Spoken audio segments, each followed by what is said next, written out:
Good. So, how long have you been teaching? So I've been teaching, this is year 21. So I started 1998-99 school year. Hmm. That being said, I've taken a few years off for mat leaves and stuff. So this is about my 18th year in the system formally. Okay. I'm realizing now that I'm have never recorded it on my laptop using my laptop, so I'm gonna just do it on my phone just in case. Sure, no Um, worries. okay. And then what grades do you have most experience with? Oh, it's sort of a third, a third, a third. Okay. So I taught grade 3 or 2, 3 for 5 years total. I taught junior, so 4, 5, and 6 for about 5 years total. And I'm currently teaching 7, 8, and that's where I started my career. So I've kind of gone full circle. And so this would be my fourth year with an intermediate class. Okay. And then I did some stuff that was less like central rules. So yeah, so it's a third, primary, junior, intermediate. Great.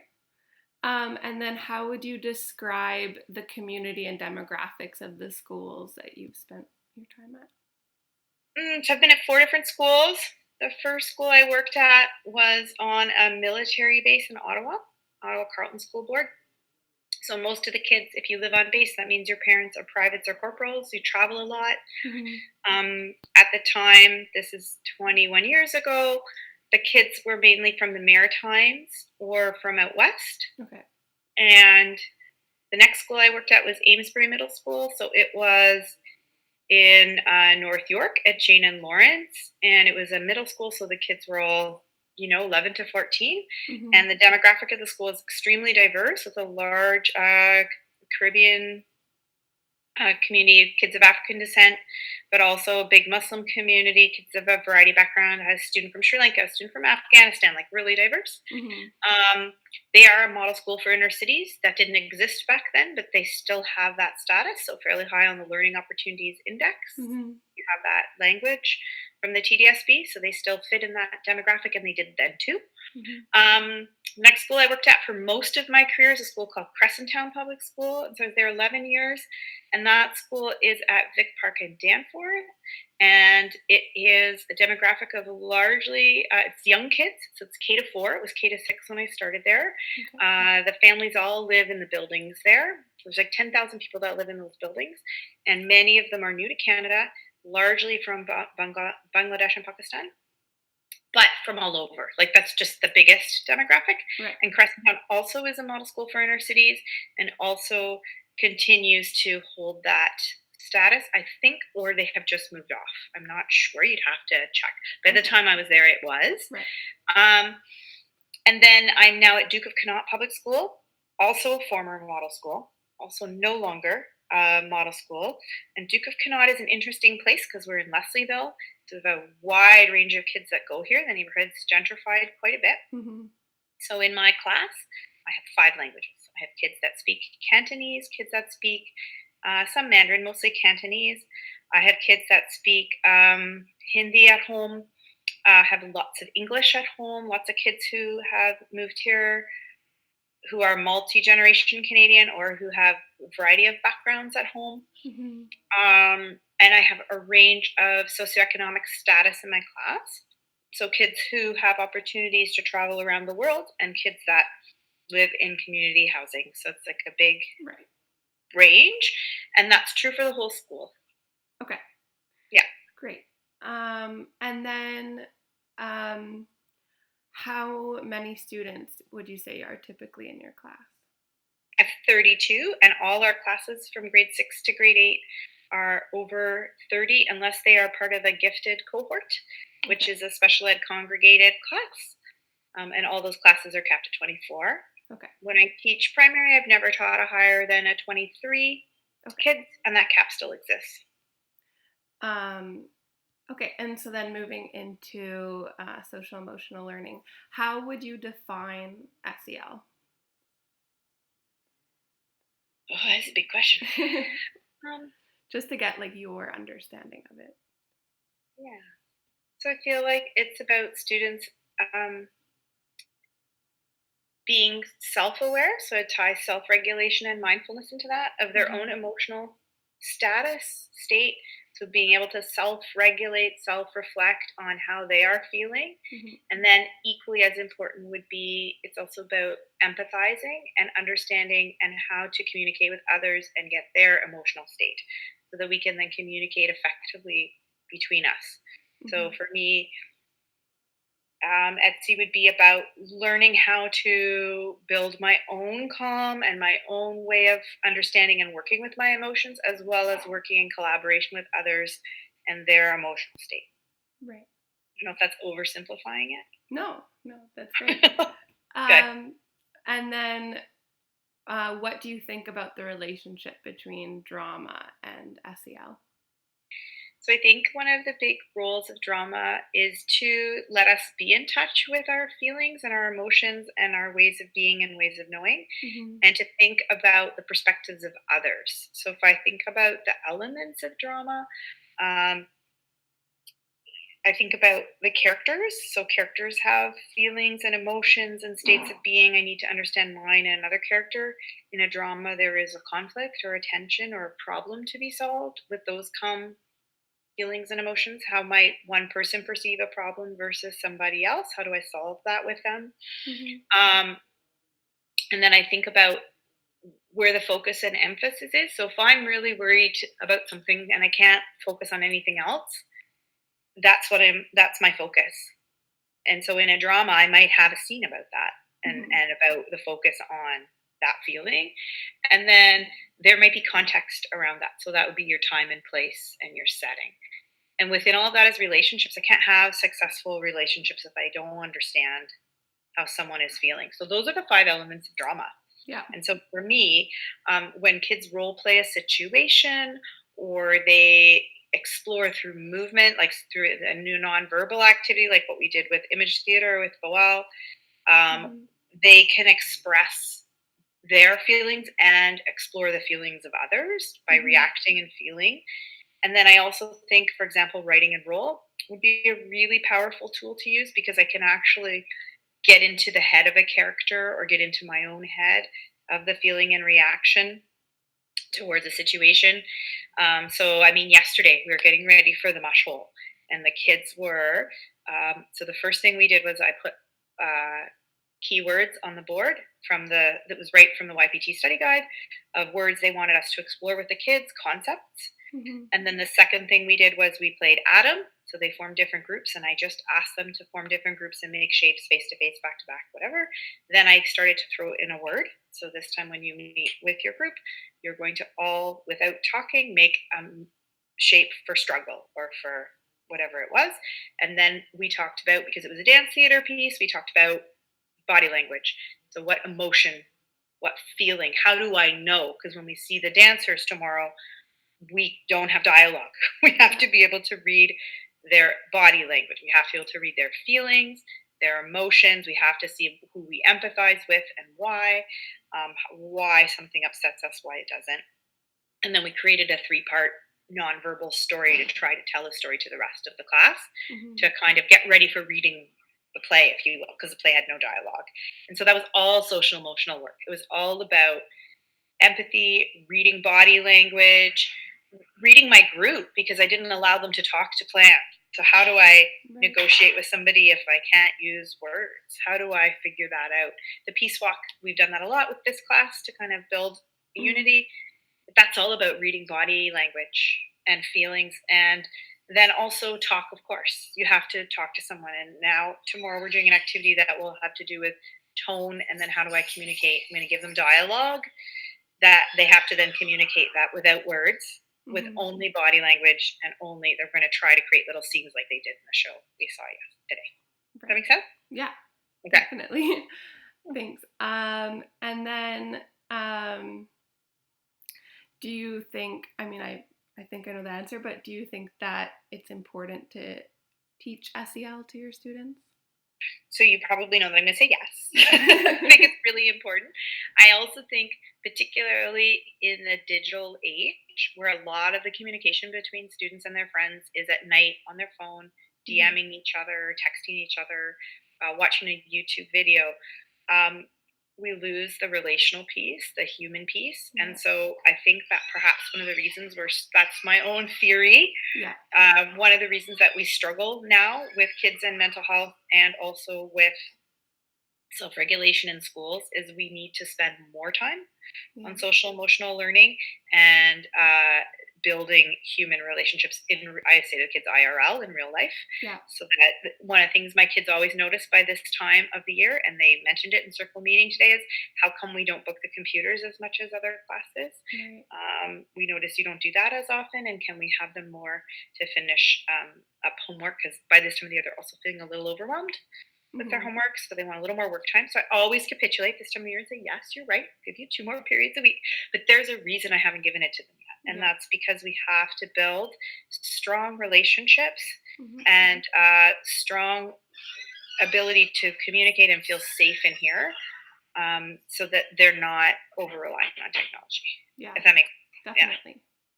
Yeah. You're not the first person to mention that too. And so in terms of student learning, can you describe the changes that you see in your students' understanding of certain topics after they've used drama to learn about something? Yeah, so I actually did my primary AQ research on this and my master's research on this. So one of the things that I noticed in both of those cases, particularly in primary, is their ability to think more clearly about the perspective of another person and articulate that. So both orally and in writing. So their writing gets better when they're in grade 3 if I role play it first. Oh. They can tell me a story more clearly with words and put more emotion into it in writing as well as orally if we've role played it and talked it out, and then they write it. And in junior and intermediate, they definitely relate to it more. So, for example, the kids had done like a little novel study on residential schools. They were finding it a little boring. The first day that I did a Four Corners drama activity to go with it, suddenly they found it interesting and engaging because they were putting themselves in the shoes of the characters and really role playing it out. Same thing for viewing drama. So the play, when I showed them the trailer of the show and we watched the actors portray those emotions, that's when they got excited about going to see the show. Right. That they actually can see those emotions and play them out. I also think you're more likely to have kids come to you if they know you're a safe space and this is a positive space. If you have made sharing your feelings an appropriate and safe thing to do. And I don't know, like for your research, we do circle meeting. These are our norms.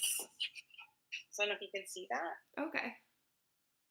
So it's backwards. So it says stay engaged. They're the Glenn Singleton ones. Yeah. Stay engaged, speak your truth. And then I added some Parker Palmer. Listen and be fully present. Expect non-closure. Observe confidentiality. And what is offered in circle is by invitation, not demand.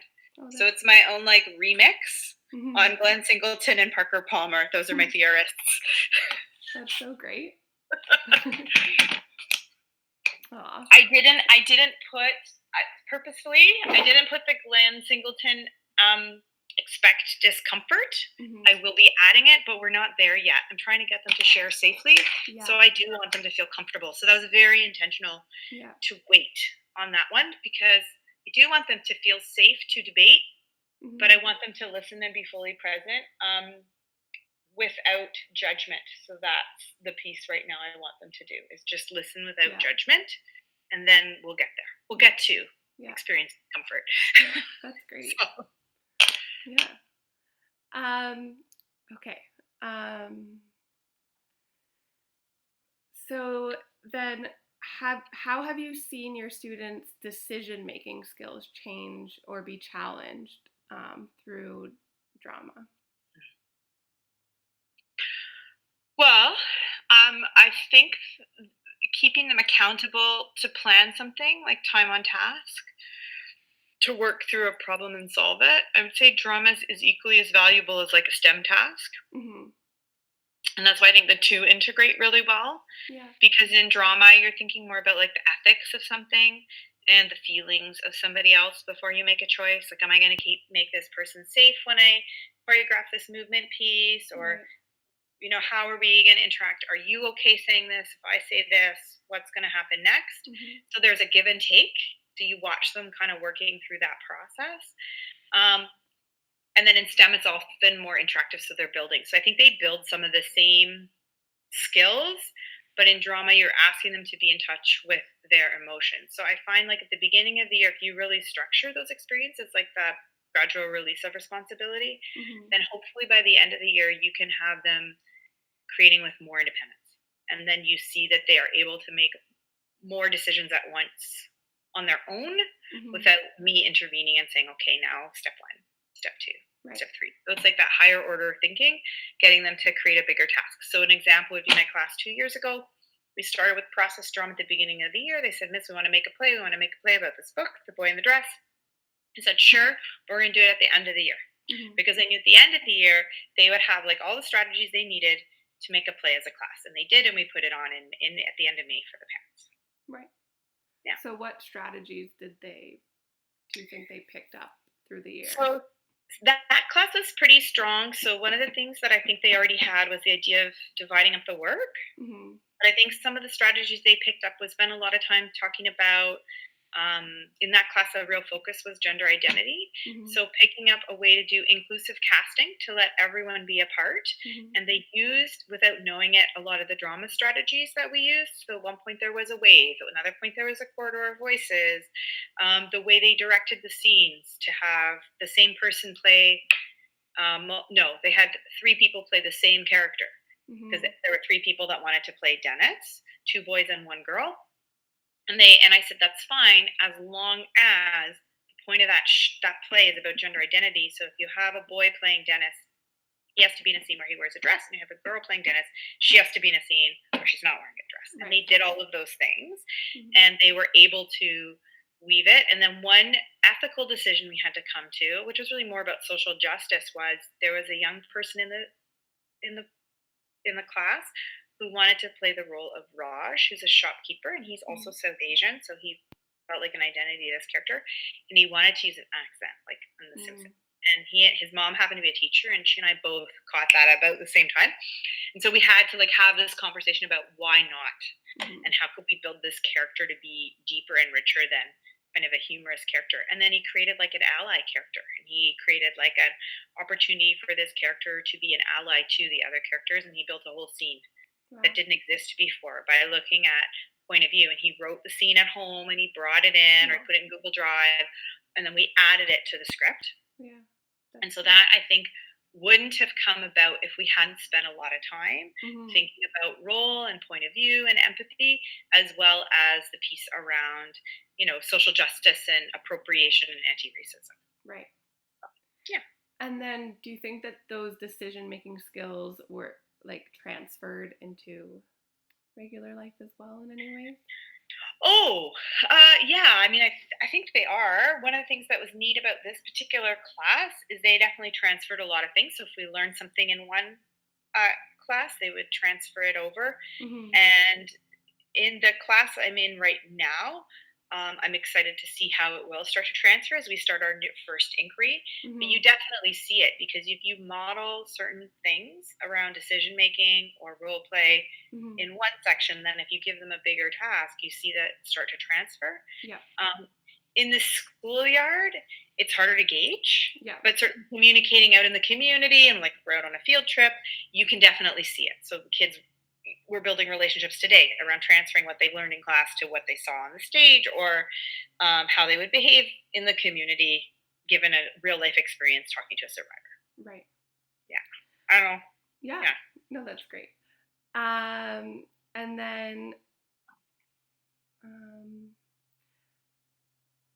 how have you? So I'm sorry if some of them overlap with what you've been answering. I No. just want to make sure I get to them separately. So, how have you seen drama influence or inform student social awareness? So, empathy, appreciating differences. So, you've talked about that a bit already, but Yeah. So I could give another example from a primary class I taught 4 years go, because I think in primary there's often a more direct correlation with those pieces, Hmm. because you really are intentionally teaching to little ones how to play out those social stories. Whereas I think by grade 7 and 8, they have those social stories. It's more about the nuances Hmm. of particular deeper situations in their lives and decision making around, say, peer pressure around a particular scenario, or more complex scenarios around bullying or mental health. Hmm. Whereas I think in primary, it's really straightforward to see my 2-3 class. There was a real piece around self esteem and a group of girls that were picking on each other and notions of beauty and Hmm. playing out in their mental health. And you could see it in the way they spoke to each other and the way they treated each other in the yard. So we did 2 or 3 intentional drama and dance units around body image and social, emotional, and self esteem. One of them was based on a book by Vivek Shreya called The Boy in the Bindi.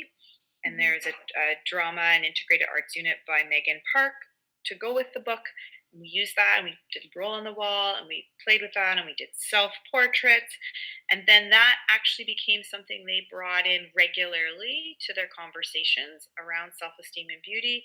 And then at the end of the year, when we did dances and dance bags around identity and beauty, they created the themes themselves. So they were starting to actually build those ideas and transfer. And you could hear it in their language, in the way they talked to each other, in the way they spoke to each other. Now, we did have mid year a huge problem with bullying with that group of girls, and we spent some time actually in workshops and watching videos to kind of work through some of that.